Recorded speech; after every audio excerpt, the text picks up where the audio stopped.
Hello students, आज हम एक टॉपिक पढ़ेंगे प्रोजेक्टाइल मोशन। उसमें हम लोग को एक क्वेश्चन करना है। अब वो क्वेश्चन क्या होगा, जैसे for a projectile motion from ground to ground if maximum height is 30√3 metre. अब हमें इसमें पहले ये चीज़ नोट करनी है कि 30 चीज़ें डिवाइड मैक्सिमम हाइट कितनी है 30√3 मीटर। अच्छा, दूसरी चीज़ जो गिवन है वो क्या गिवन है, रेंज गिवन है। रेंज कितनी गिवन है, वो गिवन है 120 मीटर। अगर हम लोग नॉर्मली देखें कि मैक्सिमम हाइट का जो फॉर्मूला होता है वो फॉर्मूला क्या होता है, 2u² sin square theta upon में 2g। ठीक है, ये मैक्सिमम हाइट का फॉर्मूला होता है। पर क्योंकि हमें मैक्सिमम हाइट कितनी गिवन है 30√3, तो 30√3 इस जगह पे आ जाएगा और u² sin square theta upon में 2g। हम इसको इक्वेशन 1 कंसिडर कर लेंगे। हमें एक चीज पहली चीज मिल गई। अब हमें जो कि फाइंड करना है वो हमें फाइंड करना है, वेलोसिटी फाइंड करनी है, एंगल फाइंड करना है। वेलोसिटी को हम u से डिनोट करेंगे, एंगल को हम थीटा से डिनोट करेंगे।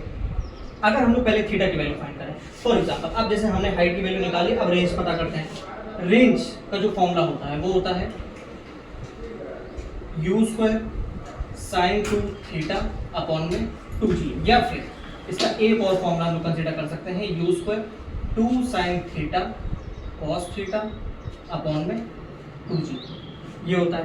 अब क्योंकि रेंज हमें इस बार कितनी गिवन है 120 मीटर, तो हम इसको 120 मीटर लिख लेंगे।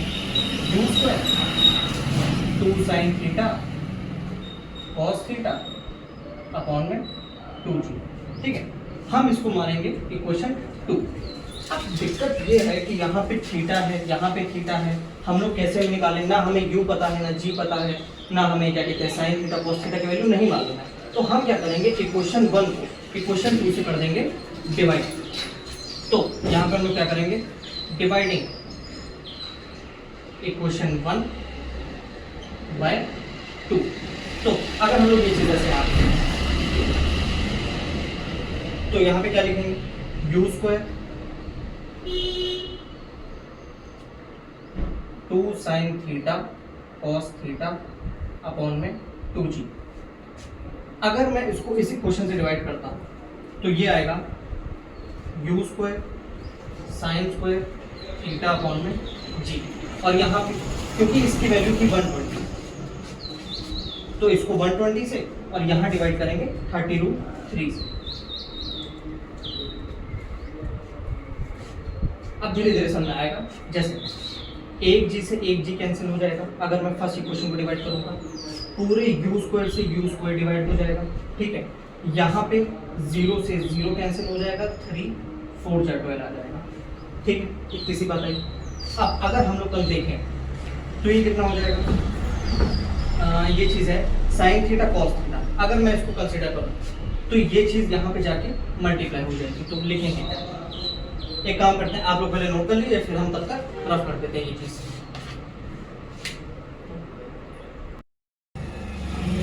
तो अगर अब हम इक्वेशन को दोबारा सॉल्व करें तो इक्वेशन पहली बार क्या आई है, 2 sin theta cos theta upon में, अगर ये sin स्क्वायर थीटा इधर जाएगा तो ये कुछ ऐसा बचेगा sin स्क्वायर थीटा, और ये जब ये सबसे 2 हमेशा ये ऐसे जाता है और ये इधर मल्टीप्लाई में जाता है, तो ये 2 2 जब कितना हो जाएगा 4। तो इसकी जगह हम लोग लिख देंगे 4 इज इक्वल टू, यहाँ पे क्या बचा है 4 अपॉन में √3, तो ये 4 अपॉन में √3। अगर हम ध्यान से देखें तो इस 4 से ये 4 कट जाएगा। अगर हम लोग ये भी देखें तो ये साइन से एक साइन कट जाएगा, बचेगा क्या cos थीटा अपॉन में sin थीटा। तो cos थीटा अपॉन में sin theta is equal to कितना बचा 1 अपॉन में √3। हम लोग ने क्लास 10 में एक क्या कहते हैं पढ़ी है identity, cos theta upon sin theta कितना होता है cot थीटा। तो cot थीटा की जो वैल्यू वो आएगी 1 अपॉन में √3। पर हमें क्या फाइंड करना है, हमें थीटा फाइंड करना है, हमें cot थीटा की वैल्यू फाइंड नहीं करनी है। तो थीटा के किस एंगल पे आंसर 1/√3 आता है theta is equal to 60 degree पे। तो हमारा जो फाइनल आंसर आ जाएगा वो आ जाएगा 60 डिग्री। ठीक है, अब हमें अगला क्वेश्चन सॉल्व करना है, आप इतना नोट कर लीजिए, फिर हम ये रफ कर देते हैं। अब देखिए, हमने थीटा एंगल वैल्यू भी फाइंड कर ली।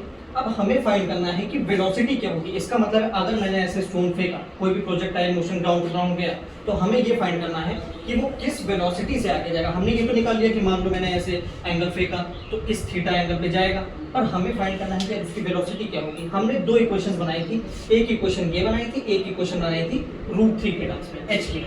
तो हम किसी में भी इक्वेशन अगर अपनी थीटा की वैल्यू पुट कर देंगे तो हमारा आंसर आ जाएगा। तो अगर हम वैल्यू पुट कर इस इक्वेशन में, यानी जो हमारी इक्वेशन क्या आई थी, अब हमको ये चीज़ पता चल चुकी है कि हमारी थीटा की वैल्यू 60 डिग्री है।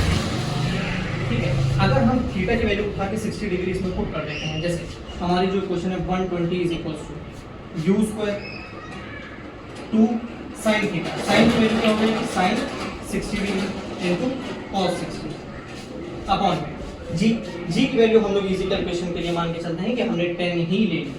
ठीक, तो 120 इस 10 को इधर मल्टीप्लाई कर देंगे तो ये 1200 हो जाएगा। ये हो जाएगा u² into 2 into sine 60। Sign 60 की वैल्यू होती है √3/2 इंटू में cos 60 की वैल्यू होती है 1/2, तो इसकी वैल्यू लिख देंगे 1/2। ठीक है, ये 2 से 2 कैंसिल हो जाएगा, ये 2 इधर मल्टीप्लाई, ये इधर मल्टीप्लाई, तो हमको जो वैल्यू मिलेगी ये हो जाएगा 1200 इंटू 2 डिवाइडेड बाय ये हो जाएगा √3 इज इक्वल टू u²। हमें u² की ये वैल्यू मिली। अगर हम लोग पहली बार एक काम करें, ये हो जाएगा 2400 डिवाइडेड बाय √3। अगर इसको रैशनलाइज कर देते हैं ऊपर नीचे तो ये हो जाएगा √3 डिवाइडेड बाय √3, तो इसकी वैल्यू आ जाएगी 2400 √3 डिवाइडेड बाय 3। अगर हम इसको पूरा सॉल्व करेंगे तो ये आ जाएगा 800 √3। तो हम इसको डायरेक्ट लिख लेते हैं इसकी जगह 800 ये तो वैल्यू हमें मिली u² की, हमें वैल्यू चाहिए u की, तो u की वैल्यू आ जाएगी रूट में 800 इंटू √3। यही हमारा फाइनल आंसर हो जाएगा और मीटर पर सेकंड। इससे ज़्यादा सॉल्व करने की आपको जरूरत नहीं है। ठीक है, तो ये आपका क्वेश्चन पूरा हो गया है। Thank you.